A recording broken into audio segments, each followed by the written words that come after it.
Chapter 1. A Boy from Charleston. Samuel Slick Drake was born in 1811 in Charleston, South Carolina. His mother, a mixed-race Creole woman, and his father, a free black man who had once been a sailor, struggled to make ends meet. Samuel grew up in the bustling port city, where the streets were filled with merchants, sailors, and gamblers. His father, a stable worker, taught him the value of street smarts, understanding that in a world defined by race and class, only wit and cunning could protect him. By the age of 16, Samuel had become a skilled card player. He could read faces and anticipate moves with an almost supernatural instinct. Though his father hoped he would take over the stable, Samuel dreamed of bigger things that didn't involve mucking out horse stalls. Chapter 2. The Road to the Gold Rush. In 1827, at 16, Samuel left Charleston behind. The gold rush had begun, and thousands were heading west to strike it rich. While most sought gold, Samuel saw the opportunity to make his fortune gambling. The frontier was filled with miners eager to risk it all. Samuel traveled across the country, pitching rides with pioneers and learning their stories. By the time he reached St. Louis in 1830, Samuel had turned his meager savings into over $1,000 through street games of poker and craps. His reputation as slick had begun to spread, and he was no longer just a player. He was becoming a force to be reckoned with. Chapter 3. The Big Gamble. In 1831, at 20 years old, Samuel arrived in San Francisco, the new epicenter of the gold rush. The city was a chaotic mix of fortune seekers, and the gambling scene was explosive. Samuel quickly made a name for himself, running high-stakes poker games in hidden back rooms. But he didn't stop there. He began using his skills to manipulate the outcomes. He rigged games with loaded dice and marked cards, recruiting insiders to cheat for him. His wealth grew rapidly as he controlled the gambling tables and became a shadow figure in the city. By 1833, Samuel's wealth had surpassed $100,000, and he was not just a gambler, but a kingmaker. His influence stretched from mining towns to the coast, and his empire was built on deception and cunning. Chapter 4.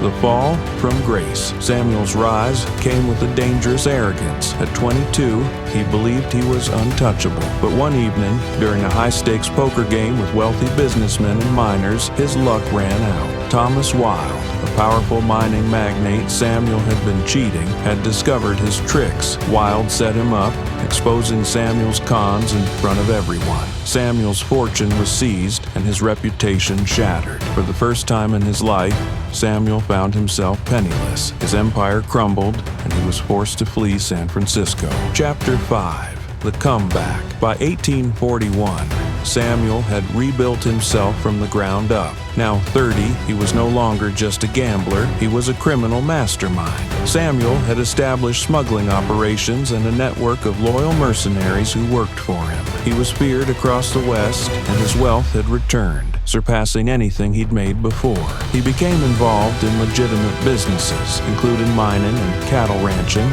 further solidifying his hold over the region. But with power came greater danger. Samuel's paranoia grew, and his obsession with control began to cloud his judgment. Chapter 6. The Fatal Mistake.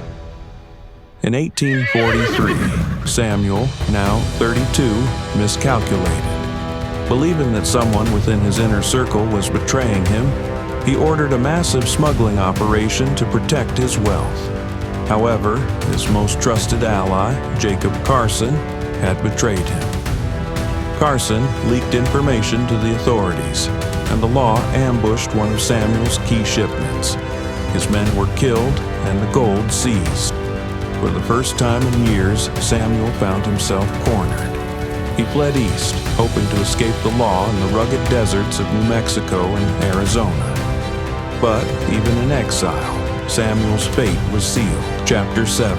The Final Stand. By 1844, Samuel was living like a fugitive. His empire had collapsed, and his men had either been killed or turned against him. Driven by revenge, he planned one last stand. He lured Jacob Carson and his men into a trap in the New Mexico desert near the Rio Grande. The ambush worked.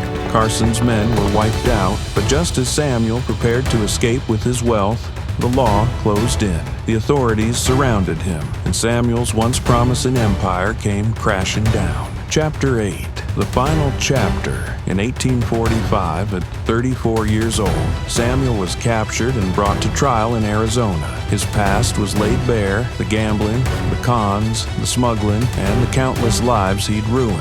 His trial became a spectacle, and though he was still wealthy in his own right, the world saw him for what he truly was: a man driven by greed and paranoia. Unlike before, the authorities made an example of Samuel. He was sentenced to life in prison, far from California, where his name had once commanded power. His empire was forgotten, and Samuel, once the kingpin of the West, became a mere legend, a cautionary tale of ambition and downfall. In his final years, as an old man in his 60s, Samuel received one last visitor, his estranged wife, Victoria. She had lost everything she gained from their marriage. She sat with him in silence, having long since abandoned any feelings for him. But as Samuel neared the end of his life, he offered her a final piece of advice. "You can run from the truth, but it will catch you in the end." Samuel "Slick" Drake died in 1875. Forgotten by most, but remembered by a few, as the man who rose to dominate the West, only to lose it all.